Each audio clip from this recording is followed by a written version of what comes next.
하나님 말씀 오셨습니다. 하나님 말씀 마태복음 1장 18절부터 25절까지의 말씀, 신약성경 1페이지입니다.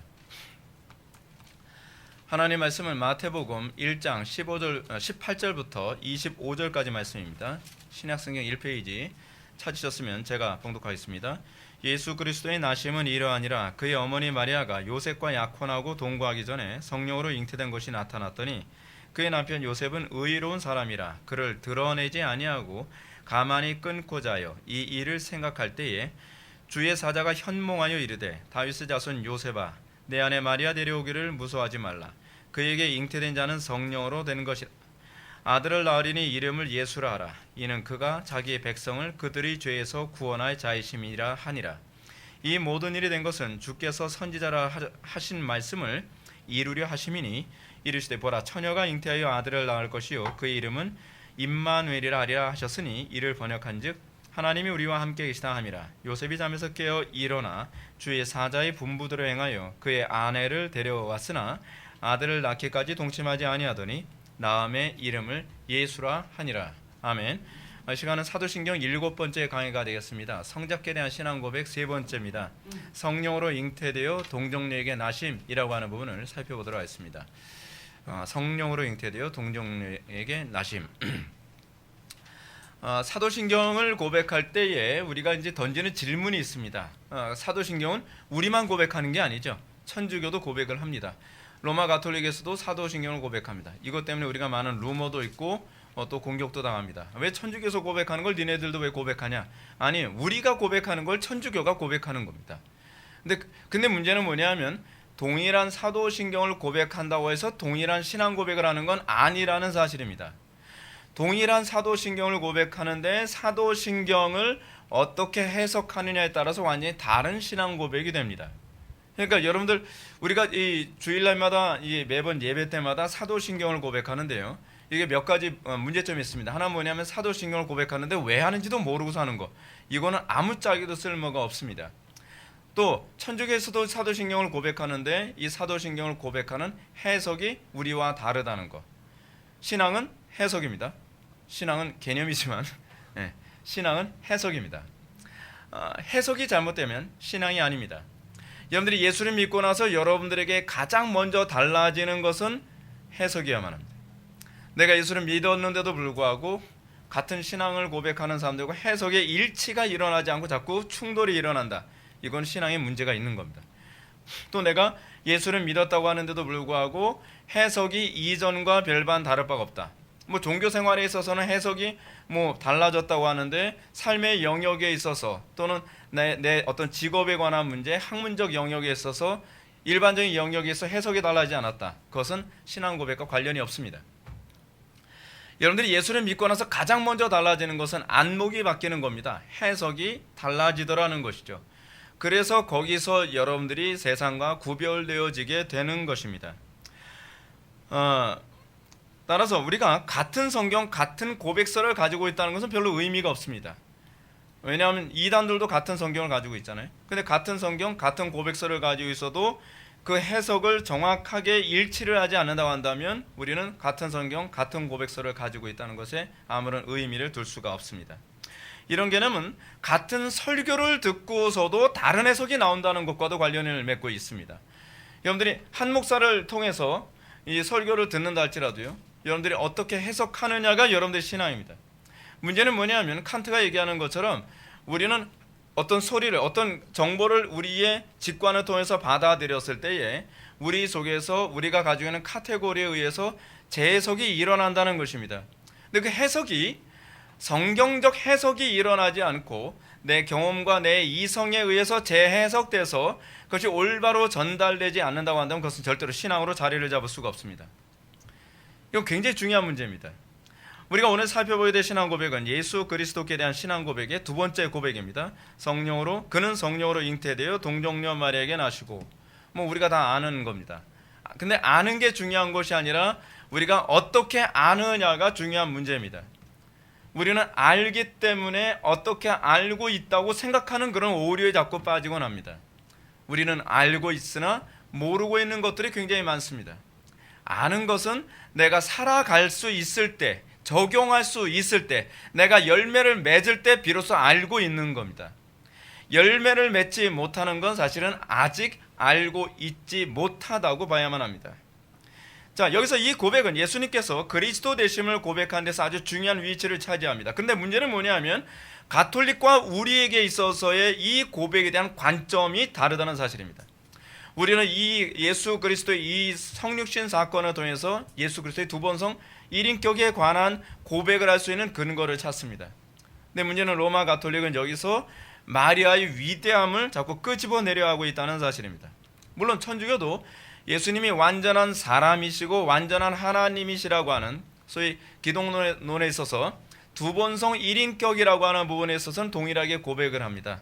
왜냐하면 우리가 고백하는 어떤 그 출처가 서로 같기 때문에 그래요. 자, 문제는 이 고백을 통해서 성자보다는 성모 마리아에게 더 초점을 맞추고 있다는 사실입니다. 이 부분이 천주교와 기독교가 같은 고백을 하면서도 생겨나는 대표적인 문제입니다. 같은 고백서를 가지고 우리는 그리스도의 두번성 1인격을 바라보는 것이고 그들은 여기서 마리아를 바라보고 있는 겁니다. 사탕을 먹는데 사탕 껍데기만 가지고서 좋아하는 거예요. 알맹이 딴 데 집어던지고. 이거 똑같은 거예요. 사실은 마리아가 핵심이 아니라 예수님이 핵심이거든요. 근데 예수님이 완전한 인간이라는 것을 알기 위해서 마리아라고 하는 존재를 통해 태어났다는 것이 중요한 거죠. 근데 본질은 벗어 던져버리고 비본질적인 것만 가지고서 이것을 추구하고 있다는 사실입니다. 물론 제가 이렇게 주장을 하면 천주교 신자들은 꼭 이렇게 얘기합니다. 우리는 마리아를 흠숭하는 거지 마리아를 숭배하는 건 아닙니다. 근데 제가 로마 가톨릭에서 항상 그 언어적 이 장난을 자꾸 치는 것에 있어서 약간 좀 불쾌한데 천주교들은요. 천주교 같은 게 이제 문제가 뭐냐면 우리가 흔히 사용하지 않는 용어를 사용해서 그 용어의 실태를 파악하는데 굉장히 어려움을 갖게 만들어요. 흠숭이라는 말 우리 안 쓰잖아요. 근데 흠숭이라는 말을 사용해서 이게 숭배한다는 얘기인지 그렇죠 우리가 존경한다는 얘기인지 이게 의미를 불분명하게 자꾸 만듭니다. 근데 분명한 건 우리는 그런 얘기 하잖아요. 그 사람이 말하는 것을 듣지 말고 그 사람이 가리키는 것을 봐라. 그렇죠? 그 사람이 아무리 마리아를 우리는 숭배하는 것이 아니라 존경하는 겁니다라고 하지만 그 사람들이 가리키는 손가락 방향을 보면 그들은 마리아를 숭배하고 있다는 것을 우리는 분명하게 찾아낼 수가 있습니다. 그들의 변명은 사실은 궁색한 변명에 불과합니다. 제가 천주교 신자들의 이런 변명을 궁색한 변명이라고 하는 데는 나름대로 이유가 있습니다. 왜냐하면 애시당초부터 로마 가톨릭에서 마리아 숭배에 관한 이 얘기를 처음 시작한 교황 비오 9세와 같은 사람들의 주장 자체부터가 사실은 마리아를 숭배하는 데 초점을 맞추고 있기 때문에 그렇습니다. 1854년 이 마리아에 관한 교리가 하나 나오는데요. 그것이 바로 무염시태교리입니다. 무염시태교리가 뭐냐하면 예수님은 성모처럼 아니죠. 성모는 예수님처럼 원죄 없이 태어났다라고 하는 거예요. 예수님이 원죄 없이 태어난 거는 우리가 이해하지만 성경적 근거가 있으니까요. 근데 마리아가 원죄 없이 태어났다는 것은 근거가 없거든요. 타당성 자체가 없어요. 근데 이 부분에 관해서 교황 비오 9세가 1854년에 이렇게 이제 공포를 했습니다. 마리아도 아담의 한 후손이므로 당연히 원죄를 가져야 하지만 하나님께서는 그리스도를 낳을 마리아의 공로에 비추어, 그래서 공로 사상이 들어갑니다. 그 공로에 비추어 원죄에서 면죄될 수 있도록 그녀가 자신의 어미에게 잉태된 때부터 보호하셨다. 근거가 전혀 없죠. 그렇죠? 근거가 전혀 없습니다. 인간의 철학으로 자기가 그렇게 해석을 하는 겁니다. 신앙은 뭐라고요? 해석이라 했죠. 그렇게 해석함으로써 그 사람이 가지고 있는 전제가 보여지게 되는 것입니다. 여러분은 과연 이런 교황의 주장에 동의할 수 있나요? 동의를 하든 하지 않든 상관없이 그건 성경에 아무 근거가 없습니다. 우리는 모든 근거를 성경에서 찾습니다. 그래서 우리 개혁파 신학의 중요한 특징이 뭐냐면 항상 성경적 근거를 대는 게 우리 개혁파 신학의 전형적인 특징이에요.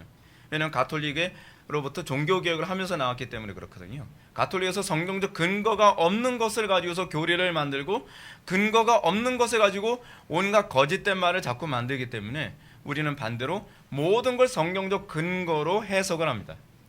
그래서 성경은 뭐라고 얘기합니까? 의인은 없나니 아무도 없다라고 얘기합니다. 하나도 없다고 얘기하고 있습니다. 거기엔 마리아도 포함되고 있는 것이죠. 마리아가 무염시태설, 원죄 없이 태어났다는 것을 우리는 동의할 수 없습니다. 로마 가톨릭의 두 번째, 이제 이 마리아 숭배와 관련해서 두 번째 잘못된 교리가 있습니다. 그것은 성모의 계속 무죄설입니다. 로마 가톨릭에서는 성모가 원죄가 없었을 뿐만 아니라 단 한 번도 죄를 진 적이 없다라고 얘기합니다. 여러분 이게 굉장히 문제가 되는 것이 바로 이겁니다. 여러분 요즘에 우리는 거짓된 정보가 난무하는 시대에 살고 있거든요. 요번에 조지 플로이드라고 하는 사람이 흑인이 백인에 의해서 죽임을 당했잖아요. 죽임을 당했는데 문제는 뭐냐면 경찰이 조지 플로이드를 죽인 건 여러분 잘못된 건 맞아요. 그건 잘못된 겁니다. 틀림없이 이건 법적으로 문제가 있는 거죠. 근데 문제는 뭐냐면 조지 플로이드를 자꾸 지지하고 그 사람에 대해서 긍정적으로 말하기 위해서 자꾸 거짓말을 퍼뜨리는 사람들이 또 있다는 거예요. 근데 제가 인터넷에 검색해봤더니 조지 플로이드가 전과 구범이라는 사실을 제가 알게 됐습니다. 전과 구범이에요. 조지 플로이드가 그때 또 이제 경찰에 붙잡혀서 죽게 되어진 사건도 사실은 위조 지폐 소지 문제와 관련해서 그런 현상이 나타난 거거든요. 그 이전에도 폭력 전과가 있었고요. 그리고 총기 소지에서 강도짓을 것에 대한 전과가 있었고 마약과 관련된 전과도 있었고 그래서 한 9개의 전과를 가지고 있었습니다. 그러니까 많은 사람들이 이 조지 플로이드에 대해서 문제가 있다라고 생각을 하니까 어떤 블로그에 보니까 이런 얘기가 나와요. 조지 플로이드가 어느 시점부터 개과천선해서 천사처럼 살고 있는데 저 백인이 와서 죽였다라고 이렇게 얘기를 하는 거예요. 근데 문제가 뭐냐면 검증할 방법이 없다는 거예요. 참인지 거짓인지 검증할 방법이 없어요. 그러니까 사단이 항상 거짓말을 퍼뜨리는 방법이 뭐냐면 검증 불가능한 것을 가지고서 그거로 거짓말을 확산시키는 방법을 사용하는 거죠. 똑같습니다. 마리아가 한 번도 죄를 진 적 없다. 여러분 이거는 우리는 찾아낼 수가 없어요. 근거를 어디서 찾아낼 수 있는 방법이 없단 말이에요. 이런 식으로 우리는 거짓말하는 것에 대해서 속아서는 안 됩니다. 우리는 근거 없이 얘기하는 것에 대해서 여러분들이 대처하는 방법을 제가 하나 가르쳐 드릴게요. 간단합니다. 난 안 믿어요. 근거 없으면 안 믿어. 근데 여러분 이것이 성경적인 사고방식입니다. 근거 없는 것에 대해서 무조건 추종하다가 선동되기도 하고요. 그것에 의해서 파멸에 떨어지기까지도 합니다. 이 마리아의 무염시태설 교리, 성모의 계속 무죄설 이 교리는 사실은 근거도 없을 뿐만 아니라 근거를 찾을 수도 없습니다. 도리어 누가복음 1장 47절을 보면 마리아가 죄인이라고 하는 또 다른 근거가 있죠. 내 마음이 하나님 내 구주를 기뻐하였도다 라고 얘기합니다. 내 구주라고 얘기했을 때에 마리아도 구원을 필요로 하는 죄인이라는 것을 내포하고 있죠. 그렇죠? 그러니까 오히려 성경에서 우리는 이 마리아도 원죄를 가지고 있을 뿐만 아니라 계속적으로 죄를 범하는 우리와 같은 사람이었다는 사실을 성경이 입증하고 있는데 가톨릭의 교리에서는 마리아는 계속 무죄설을 주장함으로써 마리아를 신격화하고 있습니다. 세 번째로 살펴볼 마리아에 대한 천주교 가르침은 성모 승천설입니다. 성모 승천설이라고 해서 엘리야처럼 그냥 죽지도 않고 그냥 승천했다는 얘기가 아니라 성모가 죽었는데 마리아가 죽은 이후에 부활해서 승천했다 이제 그렇게 얘기를 하고 있는 교리거든요. 근데 이 또한 근거가 없어요. 근거가 애매모호한 그러니까 외경 같은 거를 사용해 가지고서 이렇게 해석할 수 있다라는 식으로 마리아의 승천설을 주장하기도 하는데요. 그건 아무런 성경적 근거가 없습니다. 이런 주장은 전형적인 사람의 지혜가 가르치는 말이죠. 여러분 성경 어디에도요 이렇게 부활 승천했다고 하는 그 사람은 아무도 언급되어 있지 않습니다.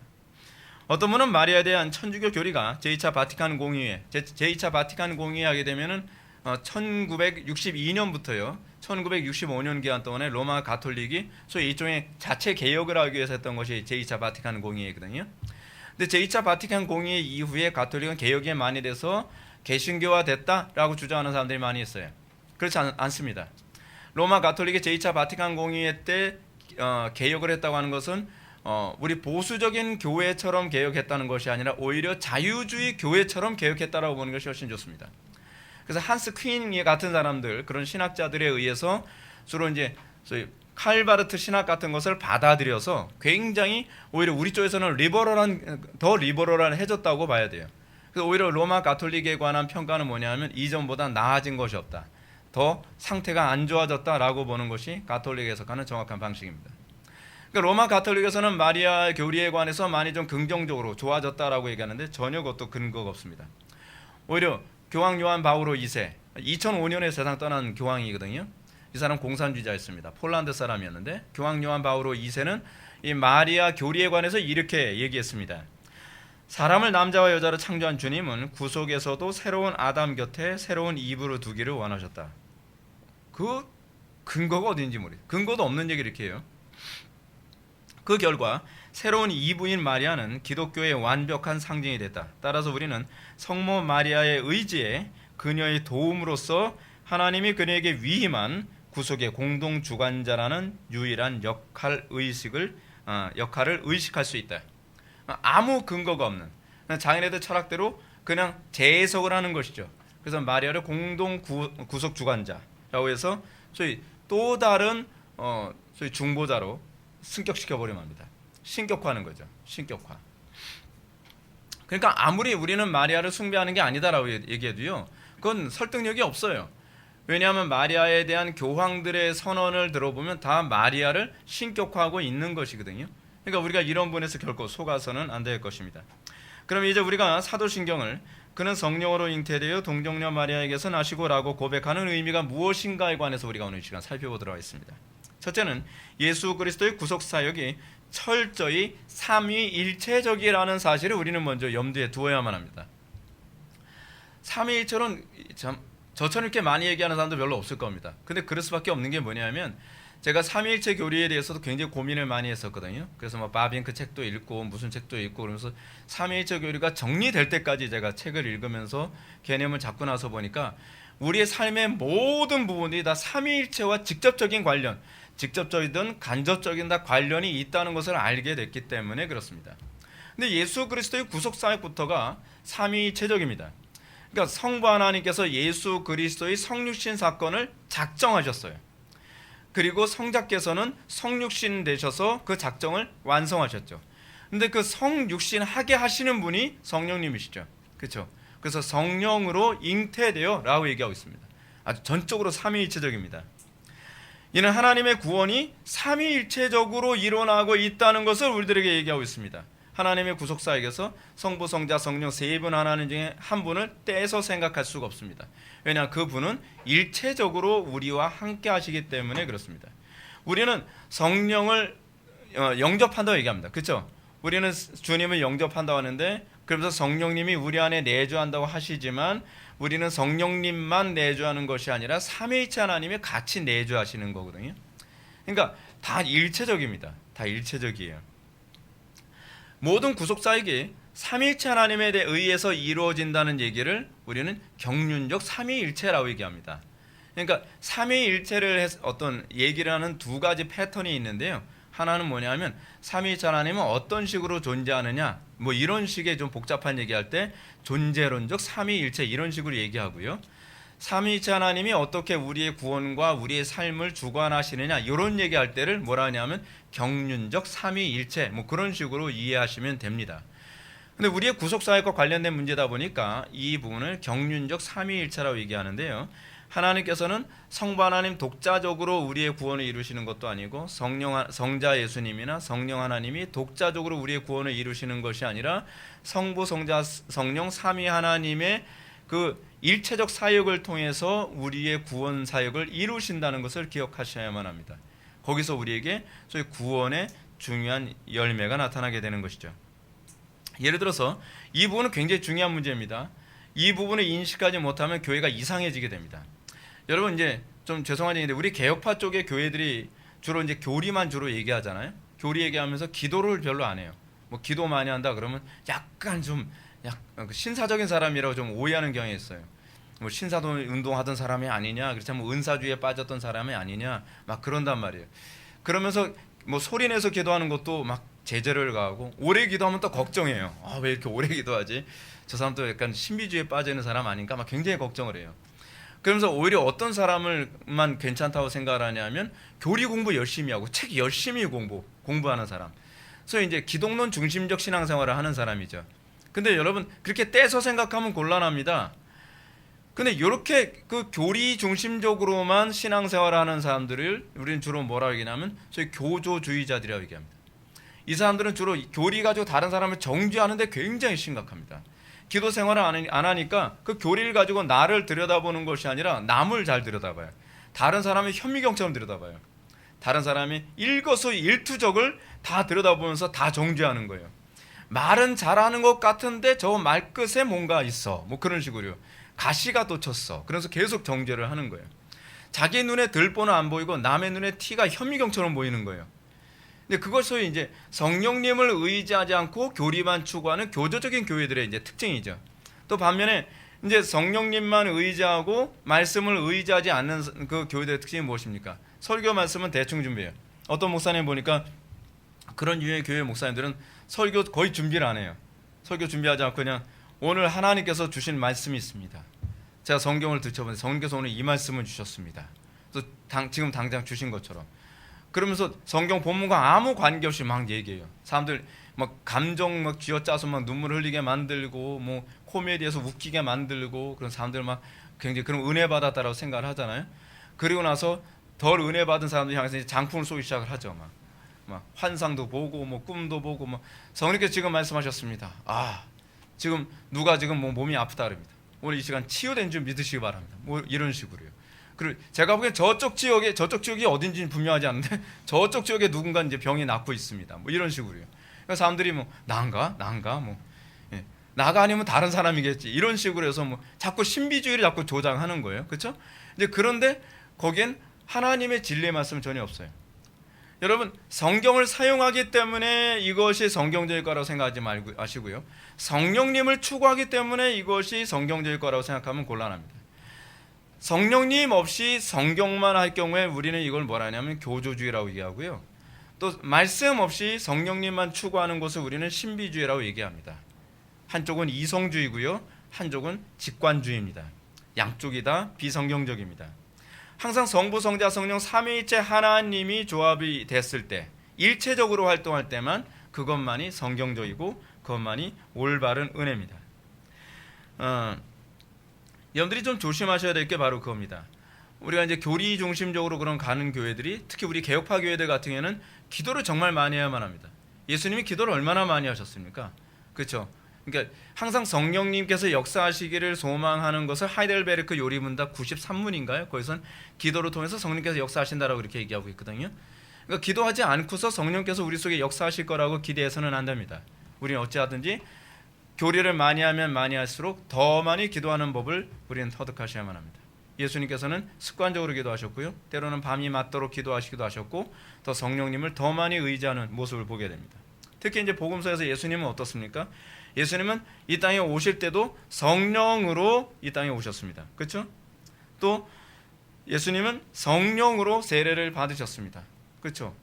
성부 하나님께서는 작정하시고 예수님은 순종하여 세례를 받으시고 성령께서 세례를 주시고 그렇죠? 그리고 예수님께서는 성령 안에서 기뻐하셨고 기도하실 때도 성령 안에서 기도하셨습니다.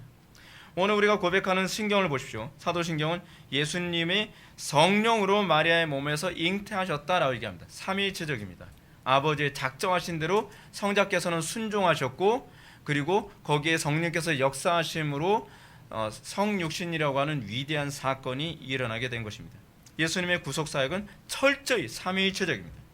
성부 하나님은 동정녀 마리아의 몸을 빌려서 성자가 태어나시도록 작정하셨고요. 성자 예수님은 아버지 뜻에 순종하시고 성령님께서는 그것이 이루어지도록 성취되도록 역사하셨습니다. 삼위일체 하나님의 경륜은 성도를 구원하는 방식에서도 동일합니다. 여러분 우리가 구원받기 자꾸 무슨 은사 받고 성령 받고 그러면 안 돼요. 여러분 우리의 구속사역은 반드시 삼위일체적이어야만 합니다.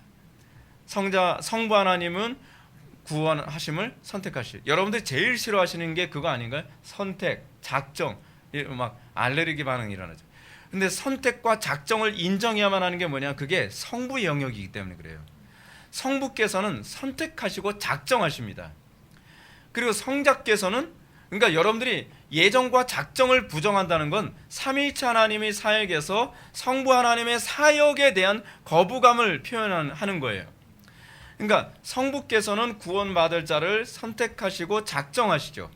그리고 성자께서는 어떻게 하시죠? 그 일을 성취하시기 위해 당신이 성육신하심으로 그 아버지 하나님의 사건을 성취하시죠. 그 성령께서는 아버지 하나님의 작정하신 것을 성자를 통해 각 개개인에게 적용하십니다. 이것이 이제 삼위일체 하나님의 사역이죠. 우리에게 그렇게 하나님의 구속 사역이 일어난다는 것을 기억하셔야만 합니다. 우리의 성화 사건도 그렇습니다. 성화도 그냥 일어나지 않아요. 성화도 하나님의 작정하신 만큼만 성화가 일어납니다. 근데 그 작정하신 만큼이 일어나는데 그것을 성자께서 가르치시고 공생의 사역을 하셨던 것을 기초로 하여 성령께서 거기에 적용하셔서 우리를 성화시키죠. 그러니까 자기 혼자 도덕적이라서 성화가 아닙니다. 자기 혼자 선하게 살고 구제 많이 했다고 해서 밥 많이 퍼준다고 해서 성화가 일어나는 것이 아니라 성령께서 그리스도께 우리를 연합시켜 우리가 그리스도와 연합된 삶을 산 만큼만을 우리는 성화라고 그렇게 얘기합니다. 이 시점에서 우리는 다음 같은 질문을 던지게 되죠. 무엇 때문에 예수님은 동정녀 마리아의 몸을 통해서 태어나셨어야만 하는가 하는 것입니다. 여러분들 이 질문을 던지셔야만 합니다. 우리는 교회 안에서 질문 잘 안 합니다. 질문하면 막 뭐라 그럽니다. 여러분 질문하지 마 라고 하는 것이 뭔지 아십니까? 세뇌를 하는 전형적인 방법이에요. 이게요. 사람들을 세뇌시키는 방법 중에 하나가 뭐냐면 질문하지 마요. 질문하지 마라고 하는 얘기는 무슨 얘기냐면 생각하지 마라고 하는 거거든요. 우리는 질문하면서 생각하게 됩니다. 또 생각하기 때문에 우리는 질문하게 됩니다. 근데 질문하지 않는다는 것은 더 이상 생각을 못하게 하는 것이고 상대방이 주입하는 것을 무조건 받아들일 준비를 시키는 것이 질문하지 말라는 얘기입니다. 근데 성경은 항상 질문을 우리에게 요구하고 있습니다. 우리에게 질문하라고 얘기합니다. 프란시스 쉐이퍼가 얘기하는 것처럼 정직한 질문에 정직한 답변을 준비할 준비가 되는 것이 바로 기독교입니다. 여러분들 질문해야만 합니다. 거기서 하나님의 진리는 더 선명해 보입니다. 왜 동정녀를 통해서 태어나셨어야만 하는가? 예수님께서요. 여러분들이 잘못 알고 있는 교리를 하나 먼저 말씀드립니다. 남자와의 관계 안에서 태어나면 원죄가 우리에게 그 예수님에게 원죄가 생기기 때문에 그것 때문이 아닙니다. 많은 사람들이 남자 없이 태어나야 원죄 없이 태어날 수 있기 때문이라고 생각하는 경향이 있습니다. 그렇게 배운 사람들이 되게 많습니다. 그렇지 않습니다. 그럼 마리아는 원죄가 없다는 논리가 돼요. 그렇죠? 또 마리아가 원죄가 있어도 또 이렇게 얘기합니다. 그 논리를 피하기 위해서 원래 원죄는 씨에서 나오잖아요. 아니 원죄가 씨에서 나온다는 근거가 또 어디 있나요? 그렇잖아요. 예. 그러면 우리 개혁파 신앙에서는 그럼 어떻게 볼까요? 하나님의 신비적 방법을 통해 예수님께서는 마리아의 살을 통해 태어나셨지만 원죄가 없게 하셨다. 이것이 우리 개혁파의 입장입니다. 저는 그것을 믿습니다. 그리고 그렇게 이해하는 것이 성경 전체를 이해하는 데 있어서 유기적으로 아주 잘 맞아떨어집니다. 자, 우리는 여기서 왜 예수님은 무엇 때문에 굳이 남자를 알지 못하는 여자의 몸에서 오셨는가에 관해서 우리는 고민해 봐야만 합니다. 그 대답으로 나온 것이 바로 성육신교리입니다. 인카네이션. 그렇죠? 신앙 고백 가운데 아주 중요한 교리죠. 이 교리는 교회사 안에서 끊임없이 공경을 받던 교리였습니다. 특히 이 교리는 영지주의자들에게 영향을 받았습니다. 이 영지라는 게 뭐냐면 영적 지식이라는 얘기거든요. 이게 플라톤주의에서 나온 개념인데 플라톤은 어떤 사람이 구원받는 사람이라고 생각을 했냐면 소위 철학적으로 사유할 줄 아는 사람이 구원을 받는다라고 이렇게 생각을 했어요. 근데 그 개념이 그대로 녹아들어져서 이제 성경을 그렇게 해석하고자 하는 충동을 느끼게 된 거죠. 아, 플라톤의 말이 맞다. 역시 성경을 보니까 영적 지식을 가진 사람이 구원받더라. 그러면서 영지주의라고 하는 개념이 나오게 되었습니다. 노스틱주의 또는 그노시즘이라고도 얘기합니다. 그노시스라고 하는 말이 헬라어에서 나온 거거든요. 지식이라는 말에서 나온 거예요. 근데 이 영지주의자들이 이렇게 생각을 했습니다. 자, 그렇다고 한다면 육적인 것은 악한 것이고 영적인 것은 선한 것이 아닌가라고 하는 이 플라톤의 논리로 성경을 해석하기 시작을 합니다. 근데 예수님께서 육신을 입고 오셨다고 한다면 이게 문제가 심각해지는 거죠. 육신은 악한데 어떻게 육신이 입은 예수님이 선하실 수 있는가? 그렇다고 한다면 이건 예수님이 육신이 입은 것이 아니라 예수님이 육신을 입은 것처럼 보인 것이다. 이게 철학으로 재해석을 하게 되는 겁니다. 자기 이성으로, 자기의 철학으로. 이거를 이제 교회사 안에서 뭐라고 얘기하냐면 가현설이라고 얘기합니다. 오늘 이 교리 얘기가 좀 나오는데, 교리사에서 나온 얘기가 좀 나오는데 조금 집중하셔야 됩니다. 일부 예배 때 좀 힘들어하는 사람도 있어서 제가 좀 마음이 좀 불안불안해요. 예, 가현설. 가현설이 뭐냐면 가짜로 보인 것에 불과하다, 그렇게 본 거예요. 그러니까 예수님이 이제 막 돌아다녔는데, 예수님이 틀림없이 돌아다니셨는데 그건 육신이 아니라 그렇게 보여진 것뿐이다, 영적인 것이었다라고 이렇게 얘기를 하는 거예요. 마치 귀신 보여지는 것처럼. 그러니까 아니다 그러니까 뭐라고 얘기하냐면 예수님 발자국 봤어? 뭐 이런 질문하는 거예요. 근데 문제는 그 당시에 예수님의 제자 중에 살아있는 사람은 누구밖에 없었냐면 사도 요한밖에 살아남은 사람이 없었거든요. 다 이제 세상 떠났어요. 순교당해서 떠나고 뭐 늙어서 죽고, 요한이 제일 어렸잖아요. 요한이 가장 늦게까지 살아 있었고요. 그러면서 가현설주의자들이 계속 예수님은 육신을 입고 있지 않았다, 뭐 예수님이 길거리에 갈 때 또는 뭐 바닷가를 거닐 때 발자국 혹시 봤니? 그래서 아니, 제자들이 그걸 알 도리가 없잖아요. 항상 거짓말의 특징이 뭐예요? 확인 불가능한 것 가지고 자꾸 거짓말을 하거든요. 그럴 때는 어떻게 대처해야 된다? 나는 못 믿겠다. 그렇게 대처하면 쉽다 그랬죠. 근데 또 보수 쪽에 있는 사람들 특징이 뭐냐면 꼭 해명을 하려고 굉장히 애를 써요. 해명할 필요가 없어요. 그냥 안 믿으면 그만이거든요. 근데 문제는 그것과 관련해서 이제 마지막 그 증인이었던 예수님의 제자, 유일한 제자였던 요한이 그걸 입증하기 위해서 요한복음, 요한 1서, 요한 2서를, 요한 3서까지 그걸 기록을 한 거예요. 요한의 서신들은 영지주의와 관련해서 그것을 반박하게 쓰여진 거거든요. 그래서 여러분들 요한복음 보게 되면 예수님이 부활하신 이후에 빵을 찢어서 먹고, 또는 요한복음에 나오는 사건이 뭐냐면 베드로를 불러다가 고기를 구워서 먹이는, 네가 나를 사랑하냐, 그 사건이 있잖아요. 그것이 사실 영지주의자들한테 하기 위해서 쓰여진 부분이에요. 예수님께서 그걸 먹음으로써 뭐라고 얘기해요? 영은 육신이 없지만 이라고 하는 얘기가 거의 첨가된 이유가 뭐냐면 영지주의자들이 틀렸다라고 하는 것을 입증하기 위해서. 예수님의 제자였던 요한은 목격했다는 거죠. 예수님이 육신을 입고 계셨기 때문에 고기를 드셨다. 이제 그런 사건을 언급하면서 영지주의가 틀렸다는 얘기를 입증하는 것입니다.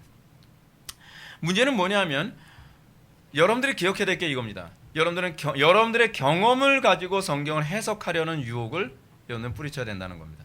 이제 신비주의자들의 문제가 뭐냐면 자기가 신비적 체험을 한 거 가지고 성경을 해석하는 경향이 많이 있어요.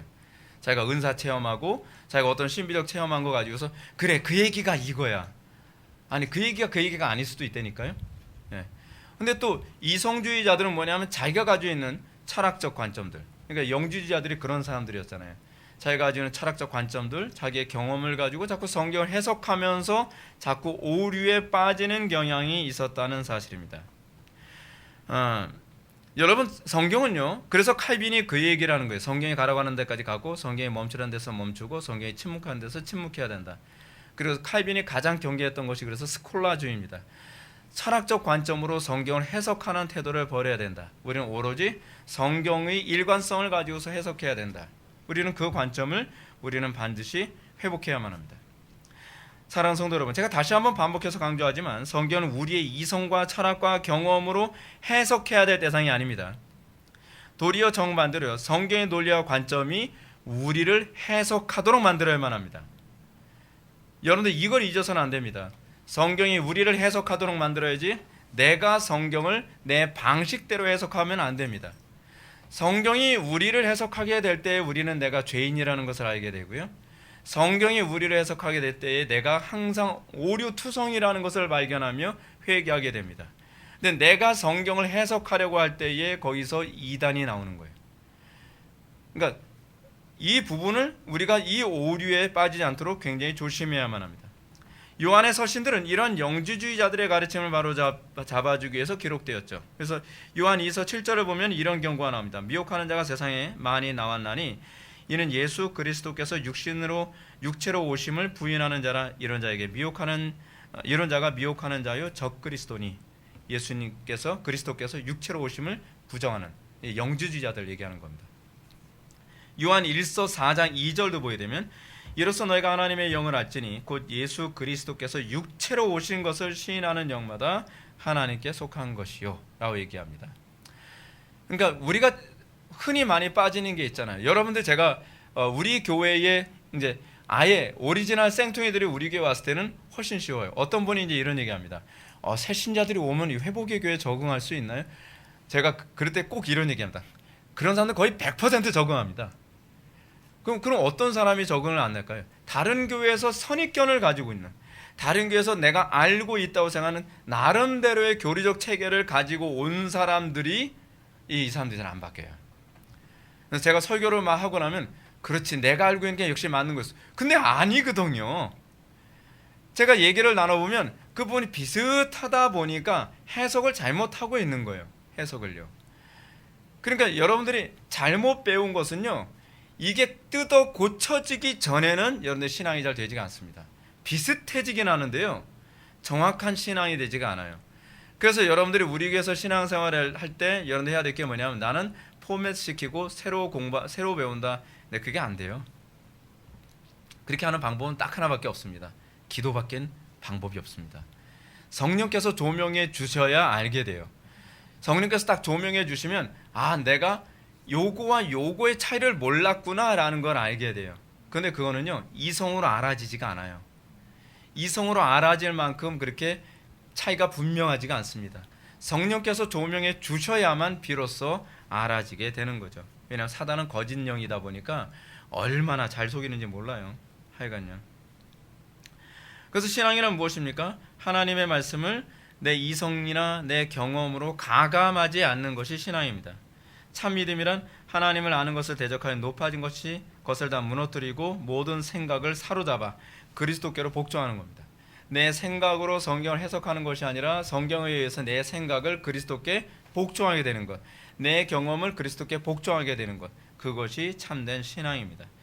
따라서 요한의 표현대로 이로써 너희가 하나님의 영을 알지니 곧 예수 그리스도께서 육체로 오신 것을 시인하는 영마다 하나님께 속한 것입니다. 하나님의 영을 소유한 사람은 하나님의 신비와 이성을 신비를 내 이성으로 해석하려 하지 않습니다. 신비에 우리는 굴복합니다. 근데 여러분, 성경에서 두 가지 조건이 있습니다. 두 가지 영역이 있어요. 하나는 뭐냐면 이해해야 될 영역이 있고요, 하나는 믿어야 될 영역이 있습니다. 이해해야 될 영역을 통해서 믿어야 될 영역을 우리는 접근해요. 그래서 성경을 아는 데는 항상 두 가지가 필요합니다.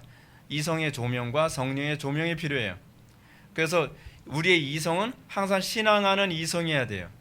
성령의 조명을 받은 이성일 때라야만 우리는 성경을 바르게 이해할 수가 있습니다. 근데 문제는 상당히, 이게 머리 좋은 사람들의 문제가 뭐냐면, 자기가 이해력이 너무 좋다 보니까 성령님을 의지하지 않고서도 성경을 이해할 수 있다고 생각을 해요. 이해할 수 있는 것 같은데 사실은 이해를 못합니다.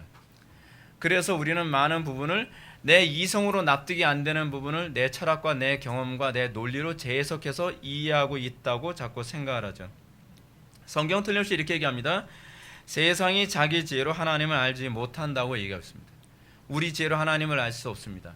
여러분들 이걸 인정한다면 여러분들은 하나님을 알기 위해 기도해야만 합니다. 그리고 내 이성에 조명을 해달라고 기도해야만 합니다. 그러면 내 이성이 조명을 받음과 동시에 이전에 내 육신적 이성으로 보던 것과 다르게 보여지기 시작합니다. 이건 마치 이거하고 똑같습니다. 여러분, 강단 설교를 여러분 들을 때 어떻습니까? 똑같이 설교를 듣는데요, 한 설교 다른 해석이 나와요. 참 신비로워요. 각 사람이 가지고 있는 이성적 관점이 달라요. 그러니까 제가 방금 전에 말씀드렸던 것처럼 칸트가 얘기한 인간의 순수 이성과 실천 이성이 있다 그랬잖아요. 근데 인간의 이성이 어떠냐면, 외부에서 나오는 어떤 정보들, 거의 설교도 포함됩니다. 그 귀 속으로 들어옴과 동시에 영지주로 바뀌나 봐요. 신기하죠. 귀 속으로 들어옴과 동시에 신사도로 바뀌어요. 귀 속으로 들어옴과 동시에 교조주의로 바뀌어요. 이걸 어떻게 할 시간이 없어요. 어떻게 해요? 아무리 제가 설교를 정확하게 준비했어도 귀 속으로 들어감과 동시에 한번 이렇게 탈색이 돼버리거든요.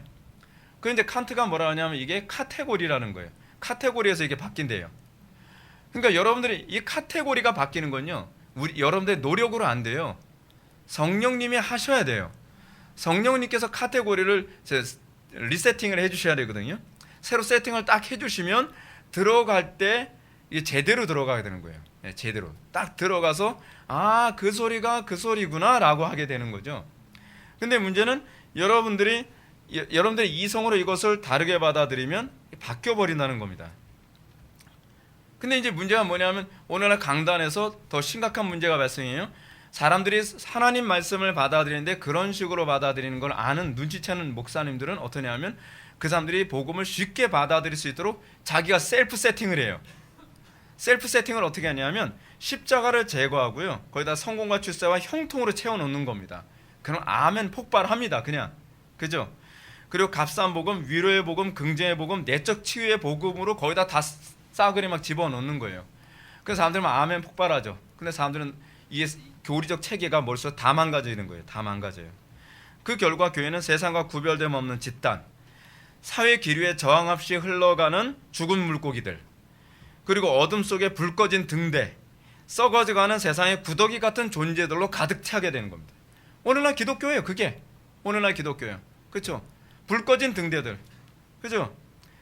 세상에 기류 없이, 기류에 아무런 저항 없이 흘러가는 죽은 물고기 같은 모습들, 썩어져가는 세상의 구더기 같은 모습들, 어떻게 하든지 그 썩은 고기 한 점이라도 뜯어 먹겠다고 달려드는 구더기 같은 모습들, 그게 오늘날 기독교의 모습이란 말이에요.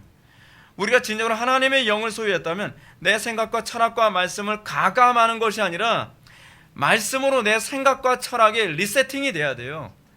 내 생각과 철학이 다 깨지고 내 경험이 틀렸다는 걸 인정하고, 그러면서 우리가 성경적인 한 성경의 사람들로 우리가 바뀌어져 가는 것입니다. 이것이 참 신자들의 반응이죠. 그런데 영주주의와 같은 태도를 로마 가톨릭도 그대로 답습하죠. 비록 로마 가톨릭은 영주주의자처럼 예수님이 완전한 신성과 인성을 부정하지는 않았어요. 근데 로마 가톨릭에서는 마리아가 원죄 없이 태어났다, 그 이후에도 계속 죄 없이 살았다, 또는 부활 승천했다라는 식으로 계속적으로 자기네들의 철학으로 가감했습니다. 그럴 수밖에 없는 게 로마 가톨릭의 그 마리아 숭배 교리가 나오게 된 게 뭐냐면요, AD 314년에 그 로마에서 기독교를 공인하면서 여신 숭배 사상이 마리아 숭배 사상으로 이렇게 침투해 들어간 거거든요. 그러니까 자기의 철학과 종교가 그렇게 섞여 들어가는 거예요. 그걸 우리는 뭐라 해요? 혼합주의 신앙이라는 거죠. 상당수의 교인들 마음속에 혼합주의가 많아요. 자기가 가지고 있는 것으로 재해석을 하는 거예요. 재해석을요. 그러니까 신기하지 않습니까? 어떤 사람은 개혁파 신학을 가지고 있는데 막시즘을 받아들여요. 그게 어떻게 가능하죠? 재해석하면 가능해요. 재해석하면. 이 점에서 저는 우리가 성경의 동정론 탄생 교리를 믿으려 하기보다는 이해하려고 하는 방법을 찾으려고 하는 것에 대해서 제가 여러분들에게 좀 경고하고 싶습니다. 자꾸 믿어야 될 영역을 자꾸 이해하려고 애를 쓰는 사람이 있어요. 교회 안에 그런 유형의 사람이 있습니다. 이해해야 될 영역도 무조건 믿습니다요. 아니, 이해해야 될 영역은 여러분들 이성을 열심히 사용하셔야 돼요. 근데 이해해야 될 영역도 그냥 무조건 믿습니다. 믿어야 될 영역도 무조건 믿습니다. 근데 성경에는 제가 말씀드렸잖아요. 이해해야 될 영역과 믿어야 될 영역이 있는데, 이해해야 될 영역을 믿습니다로 받아들이면 신비주의로 가버려요. 근데 믿어야 될 영역을 이해하려고 애를 쓰게 되면 자유주의로 가버립니다. 그러니까 이 부분을 여러분들 분명하게 잘 구분해서 신앙생활을 해야 되죠. 그래서 어거스틴이 뭐라고 얘기합니까? 나는 이해하기 위해 믿는다. 근데 데카르트는 뭐라고 얘기했죠? 나는 이해한 만큼 믿겠다. 이게 소위 이성주의자들이 가지고 있는 특징이에요. 내가 납득한 만큼만 믿겠다. 우리 기독교는 납득한 만큼 믿는 거 아닙니다. 믿은 만큼 납득되어지는 겁니다. 그것이 여러분들의 믿음의 수준이에요. 그러나 여기서 우리가 예수님의 성육신 사건을 다른 새로운 창조물이 된 사건으로 봐서는 안 됩니다. 여기서 이제 이 약간 워딩이 약간 다른데 이게 굉장히 중요한 얘기입니다. 여러분, 예수님의 성육신 사건은요, 하나님께서 인간이 되셨다라고 하면 안 돼요. 성자께서 인간이 되셨다라고 해야 돼요. 아니, 그 얘기 아니에요. 난 또 완전히 무슨 다른 얘기 하는 줄 알아요. 아니, 완전 다른 얘기예요. 제가 목이 잠기잖아요. 얼마나 제가 가슴이 아픈지. 하나님이 인간이 되셨다라고 되면 어떤 문제가 발생하냐면 이게 모호한 얘기가 돼버려요. 여기서 나온 게 성부 순환설이 나와요. 그러니까 하나님이 인간이 되셨다라고 하니까 예수님이 십자가에 못 박혀 돌아가실 때 성부, 성자, 성령 세 분 하나님이 같이 못 박힌 거로 아는 거예요. 그러면서 어떤 목사님, 제가 직접 들었어요. 어떤 부흥강사 목사님인데 진짜 용감하게 얘기해요. 여러분들 예수님이 십자가 못 박혀 돌아가셨을 때 아버지도 같이 고통당하신 거예요. 제가 귀를 의심했어요. 아니, 학교 다닐 때 조직신학 공부 안 하셨나? 성부 하나님도 같이 고통당하셨대요. 그게 이미 교리사에 나오는 얘기거든요. 성부 순환설이라고요. 아니요, 성부 하나님은 고통 안 당하셨어요. 성자 예수님만 고난 당하신 거예요. 그러니까 이 부분, 그러니까 하나님이 인간이 되신 것이 아니라 성자께서 인간이 되셨다라고 하셔야만 돼요. 목사님 그거 몰라도 천국 가는 지장이 있어요, 여러분. 왜냐면 이런 유형의 이단이 계속 여기저기 나오죠. 제가 말씀드렸잖아요. 제가 몇 년 전에 들은 어떤 목사님 설교에서 들은 거라니까요. 근데 이렇게 되면 여러분들의 삶이 막 파괴되어집니다. 이게 삼위일체론이 굉장히 중요해요. 따라서 우리는 삼위일체의 이위 하나님께서 육신이 되셨으며 인간으로 나타나셨다라고 고백하셔야만 합니다. 이런 가르침은 삼위일체의 제2위 하나님께서 인간으로 나셨음에도 불구하고 인간적인 어떤 변화도 없었음을 얘기해요. 근데 여기서 이제 또 중요한 얘기, 또 비슷한 얘기인데 완전 다른 얘기. 하나님은 비록 육신이 되셔서 완전한 인간이 되셨지만 그분이 여전히 하나님이시라는 것은 변함이 없다는 거예요. 무슨 얘기냐면 인간 예수 속에 성자께서 들어가신 게 아니에요. 그냥 성자께서 인간이 되신 거예요. 그 얘기가 또 맞아요. 복잡한 얘기인데 성경이 복잡해서가 아니라 사람이 자꾸 복잡한 얘기를 만들다 보니까 제가 복잡한 얘기를 안 할 수가 없는 거예요. 성경을 있는 그대로만 믿으면 문제가 되질 않아요.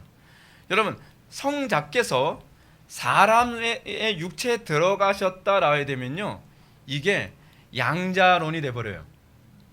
그러니까 성자는 원래 평범한 인간인데, 예수는 평범한 인간인데 거기에 예수님이 이제 세례를 받을 때에 로고스가 인간 예수에게 들어와서 그때 성육신이 됐다고 보는 거예요. 그러면서 예수님이 십자가에 못 박혀 돌아가실 때 성자께서 빠져나가시고 십자가에서 고통당하고 죽은 건 인간 예수다라고 보는 거. 이게 이제 양자론이라고 하는 이단이거든요. 근데 이런 이단과 관련해서 우리가 어떻게 오해를 사게 되냐면, 여러분 예수님께서 성육신 되셨을 땐 그러면 한동안 전 우주는 제2위 하나님의 부재 가운데 있었을까요? 그렇지 않아요. 성자께서 예수라고 성육신 됐다고 해도 그 육체에 갇혀 계신 것이 아니라 성자께서는 온 우주에 충만하시면서 성육신 하신 거예요. 그렇게 이해하셔야 됩니다. 복잡하시죠? 저도 이 얘기하면서 배가 고파요. 근데 이게 굉장히 중요한 얘기예요, 여러분. 신학교에서 이거 복잡하다고 생각하면서 이제 막 졸도하는 학생들도 많이 있는데, 두 사람이 다 문제예요. 졸도하는 학생도 문제고 졸도시키는 그 교수님도 문제예요. 근데 상당수의 교수님이 한두 사람만 졸도시키는 것이 아니라 모든 신학생들을 다 졸도시켜요. 그건 신사도 운동도 감당 못할 거예요. 신사도 운동 이게 싹 하면 다 쓰러뜨리잖아요. 삼위일체 교리를 막 쓰러뜨리는 그런 분들 계세요. 근데 이거 쓰러지면 안 돼요. 이거 알아야 돼요, 여러분. 그래서 여러분, 우리 속에 우리가 예수님을 영접했다 그러잖아요. 근데 예수님을 영접했다고도 얘기하고 성령님께서 내주하셨다고도 얘기하거든요. 그러니까 우리 속에 내주하신 그 성령님은 삼위일체적으로 내주하신 거예요. 그래서 성부, 성자, 성령 세 분 하나님이 우리 안에 내주하신다라고 그렇게 이해하시면 됩니다.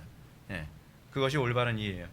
그래서 사도 바울이 우리가 신약을 보게 되면 예수의 영 또는 아버지의 영 이런 얘기가 나오죠. 성령님을요. 그렇게 표현하는 이유가 바로 거기에 있습니다. 때문에 다른 종교에는 때문에 우리가 이 동정로 탄생의 문제로 다시 돌아와야 되면, 동정로 탄생의 문제가 궁극적으로 우리들에게 얘기하는 것이 뭐냐면 예수님만이 우리의 유일한 구원자가 되신다는 얘기입니다. 왜요? 예수님만이 완전한 인간이면서 완전한 하나님이시기 때문에 그런 것이죠. 그렇죠? 이게 왜 중요하다 그랬죠? 만약에 예를 든 겁니다. 제가 그렇다는 얘기가 아니라, 제가 원죄 없이 태어났는데 제가 여러분들의 하도 불쌍해서 여러분들의 죄를 위해서 제가 죽었다. 죄를 위해서 제가 이제 죽어졌어요. 대속해서 죽어졌어요. 근데 만약에 그것이 성립이 된다 하더라도요, 그 1인분이에요. 한 사람밖에는 구원을 못 해줘요. 그렇죠? 저 한 사람의 죽음이 모든 사람의 구원의 대속적 효과를 발휘하지 못한단 말이에요.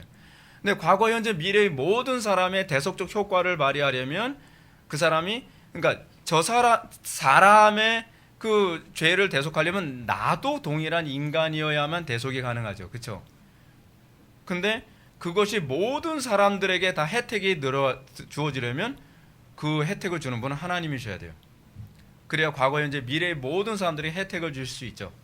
그래서 구원자, 소위 중보자는 완전한 인간이면서 완전한 하나님이셔야만 돼요. 근데 그거를 우리들에게 입증하고 믿도록 고백하는 것이 바로 동정녀 마리아에게서 탄생하시고 라고 하는 이런 얘기입니다. 근데 만약에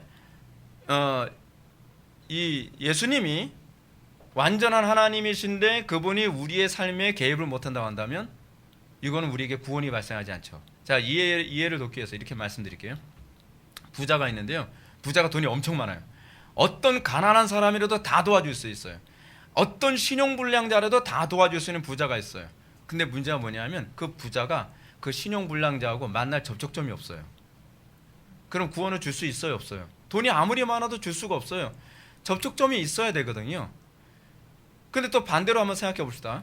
어떤 신용불량자가 부자하고 만날 수는 있어요. 지금 제가 말씀드린 게 신학적인 얘기를 해서 하나님이 초월하고 계신데 내재하지 않는 케이스였어요. 요게 첫 번째 케이스가요. 두 번째 케이스는 뭐냐면 하나님을 내재하고 계신데, 신이 내재하고 계신데 전능하지가 못해요. 그럼 이제 어떤 문제가 발생하냐면 이런 겁니다. 어떤 그 신용불량자가 너무 가난한데 부자하고 이게 접촉점이 있어요. 그럼 만나서 친분도 있고 그 사람한테 만나면 도와줄 수도 있을 것 같아요. 근데 내가 빚이 너무 많아가지고 그 신용불량자가 내 빚을 갚아줄 만큼 부자가 아니에요. 그러면 날 구해줄 수 있어요, 없어요? 없죠.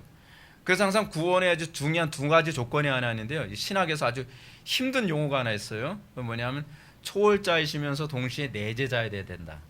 초월자라는 얘기가 무슨 얘기예요? 모든 사람을 도울 수 있는 갑부여야 된다. 그런데 그 갑부는 어떻게 해야 된다? 그 가난한 사람들을 만날 수 있는 접촉점이 있는 사람이어야 된다. 이게 내재자에 관한 개념이에요. 근데 이게 없으면 구원이 안 된다는, 이 두 가지가 필요 충분 조건이거든요. 이 두 가지 필요 충분 조건을 채워줄 때라야만 구원할 수 있다는 거죠. 그래서 이신론엔 구원이 없는 것이고, 여러분들이 아무리 신적인 존재가 된다 할지라도 구원을 받을 수가 없는 거죠. 그래서 요즘에 이제 나타나는 현상이 하나 있어요. 그 소위 헤겔주의나 이런 철학에 의해서 내가 신이라고 자꾸 확신하게 하는 그런 운동이 있거든요. 근데 이 사람들이 어떤 현상이 나타나냐면 자기의 인생의 구원의 한계를 느끼면서 거기서 허무주의에 빠져버려요. 예를 든다면 제가 이해하기 쉽게 이렇게 말씀드릴게요. 어떤 사람이 돈이 우상인 사람이 있어요. 돈이면 다 돼, 이런 얘기하는 사람이 있어요. 근데 항상 돈 속에서 소망을 갖고 돈 속에서 항상 행복을 추구해요. 근데 정말 자기가 사랑하는 사람이 불치병에 걸렸어요. 근데 돈으로 살릴 수가 없더라는 거예요. 거기서 뭐가 되는 거죠? 소위 내재는 돼 있는데, 그 신이 내재는 돼 있는데 뭐가 안 돼요? 초월하지가 않죠. 거기서 허무주의에 빠져버려요. 이런 식으로 허무주의에 빠져서 자살한 사람이 누군지 아세요? 헤르만 헤세 같은 사람이에요. 사르트르 같은 사람들. 이런 사람들이 인간이 신이 될 수 있다라고 하는 걸 믿는데 나중에는 한계성을 느끼면서 거기서 허무감을 느끼고 그래서 자살하는 케이스가 나오는 거예요. 이제 그런 부분을 잘 보여주는 게 이제 노인과 바다, 그런 게 이제 그런 소설이죠. 자, 그러나 복음은 어떻습니까? 복음은 전능하신 하나님이 우리에게 직접 찾아오셨어요. 그리고 직접 찾아오신 그분이 우리 개개인에게 구원을 주실 만큼 그분은 전능하세요. 그래서 복음 이외에는 구원이 없다는 얘기입니다. 자, 결론적으로 여러분들에게 질문을 던져보겠습니다. 여러분은 진심으로 하나님의 말씀을 가감 없이 순종한다고 할 수 있습니까? 저는 여러분들에게 이 질문을 던지고 싶습니다. 신앙생활하면서 여러분들 하나님 말씀 가감하지 않으면 아무리 좋은 복음 들어도 소용없습니다. 우리 교회 온다고 해서 여러분 다 변화되지 않습니다. 우리 교회 온다고 해서 여러분 다 구원받지 않습니다. 어떤 사람만 구원받습니까? 하나님의 말씀을 어린아이처럼 순종하고 따르는 사람, 그런 사람만 구원을 받습니다. 수많은 무리들이 예수님을 따라 다녔지만 예수님의 말씀을 들었다 해서 모든 사람 다 구원받은 게 아니었죠. 하나님의 말씀을 어린아이처럼 믿고 순종하고 또 끝까지 인내하며 따르는 사람만 구원을 받았습니다. 그건 예나 지금이나 똑같습니다. 여러분들이 이 사도신경에서 우리에게 요구하는 중요한 고백은 하나님의 말씀을 가감 없이 순종할 수 있느냐에 관한 문제입니다. 많은 사람들이 우리 교회를 찾아왔다가 실족하면서 가게 되어지는 경우가 상당히 많이 있는데, 그건 뭐냐면 온전히 순종하려 들지 않고 자기가 기존에 다른 교회에서 신앙생활을 했던 패턴을 계속 유지하려고 그래요. 다른 교회에서 배웠던 기도 생활, 자기 다른 교회에서 신앙생활했던 그런 주일 성수 문제. 아니 꼭 수요 예배까지 꼭 나와야 되나요? 꼭 금요기도에 꼭 참석해야 되나요? 꼭 이렇게 매일같이 기도해야 되나요? 사람들이 그걸 되게 싫어해요. 근데 성경이 그렇게 얘기하고 있잖아요. 성경이 쉬지 말고 기도하라라고 얘기하고 있잖아요. 그래서 저는 성경대로 가르치는 거예요. 근데 대부분 거기서 다 사람들이 뭐 힘들어하거든요. 근데 여러분, 성경대로 정확하게 신앙생활 하십시오. 여러분들, 저는요, 제가 여러분들이 신앙생활 할 수 있는 데서 최소한의 가장 엑기스만을 제가 요약해서 우리 교회의 그 체계를 만든 거예요. 쓸데없는 거 다 빼버리고 오로지 그리스도께만 집중할 수 있는 것. 근데 여러분들이 그렇게 하는 사람에게만 복이 있는 것을 믿으시기 바랍니다. 성경이 얘기하는 것처럼 우리는 과연 하나님의 말씀을 더하거나 감하지 않고 여러분들 순종하고 믿습니까? 혹시 로마 가톨릭이나 영주주의자들처럼 자신의 지혜, 자신의 경험, 자신의 합리성을 가지고서 꼭 그렇게까지는 안 해도 돼. 꼭 그런 사람들이 있거든요. 원래 목사님은 다 그렇게 얘기해. 그렇게까지 안 해도 돼. 아니요. 꼭 그렇게 해야 되는 것만 저는 얘기합니다. 그런 사람만 복이 있고 그런 사람에게만 신앙의 진보가 있습니다. 안 되면 되게 하는 법을 배워야만 합니다. 어떤 사람은 이렇게 얘기합니다. 목사님, 제가 현실상, 제가 가지고 있는 직업의 특이상, 제가 가지고 있는 어떤 가족의 분위기상, 제가 가지고 있는 어떤 그 교회와 집과의 거리상 어쩔 수 없어요. 어쩔 수 없는 거 없습니다. 왜냐하면 그 환경 주신 분이 하나님이시라는 것을 인정한다면 하나님께서 과연 믿음으로 어떻게 반응할 것인가 하면서 질문을 던지는 거예요. 여러분, 이거 굉장히 중요한 문제입니다. 그 환경 하나님께서 주셨습니다. 그 환경 가운데서 어떻게 신앙생활할 겁니까? 믿음으로 그 환경을 뛰어넘을 겁니까? 아니면 환경과 여건과 합리성 가지고서 내 현실을 제한하고 하나님의 말씀을 제한할 겁니까? 저는 건강 상태 안 좋아서 아니요, 그래도 해야 돼요. 성경에서는 뭐 건강 상태 안 좋은 사람 버전, 또는 뭐 집이 먼 사람을 위한 버전, 또는 뭐 옛날에 뭐 이렇게 신앙생활한 사람들의 버전, 그런 버전 따로 없어요. 그냥 이게 진리예요.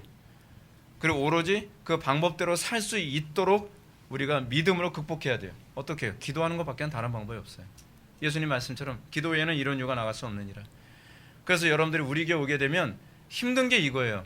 여러분들 삶의 모든 부분을 다 개혁해야 돼요. 종교적인 영역만 개혁하는 것이 아니라 여러분들 삶의 모든 영역이 개혁되어져야 신앙생활이 이제 재미가 있어지기 시작을 해요. 그것이 신앙생활이기 때문에 그렇습니다. 한 가지 더 제가 여러분들한테 질문 던지고 싶은 게 있습니다. 우리는 과연 하나님의 말씀을 내 철학대로 이제 하는지 좀 고민해 볼 필요성이 있습니다. 사무엘상 13장 15절 보면 사울 왕이 하나님께 버림받았던 이유가 어디 있습니까? 하나님의 말씀을 따르지 않아서가 아닙니다. 하나님의 말씀을 자기 방식대로 가감했기 때문에 그렇습니다.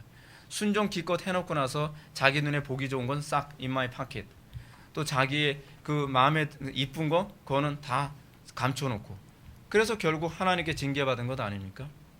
아간도 그래서 죽은 거 아니에요? 그리고 우리가 한 가지, 우리는 제2위 하나님께서 동정녀 마리아를 통해 우리에게 오셨다고 가르치는 부분을 우리 다시 한번 생각해 볼 필요성이 있습니다. 우리는 오로지 예수 그리스도께만 소망이 있음을 우리는 고백합니까? 다른 이로서는 구원받을 만한 어떤 이름도 준 적이 없습니다.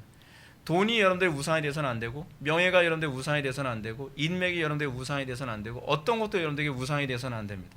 여러분들 오로지 그리스도께만 소망이 있고 그리스도 안에서만 구원이 있음을 인정합니까? 여러분, 날마다 그 질문을 받으며 살 것입니다. 사단은 끊임없이 그 질문을 던지면서 그래도 네가 하나님만 믿겠느냐라고 질문을 던질 겁니다. 여러분들 그 수많은 질문 속에서 날마다 승리를 고백하는 저와 여러분들 되기를 주님의 이름으로 축원합니다. 기도하시겠습니다. 사랑이 많으신 하나님, 우리가 오늘 시간 성자께 대한 신앙 고백 두 번째 부분을 살펴보았습니다. 우리가 하나님의 말씀을 우리의 이성과 우리의 경험으로 가감하지 않게 해주시고 하나님의 말씀을 액면 그대로 받을 수 있는 믿음을 허락하여 주옵소서. 성령께서 우리의 심령에 조명하여 주이사 우리가 잘못 이해하거나 잘못 해석한 부분을 다시 조명해 주시고 우리가 주님과 동행하는 그 기쁨을 맛보게 하여 주옵소서. 예수님의 거룩하신 이름으로 기도 올려옵나이다. 아멘.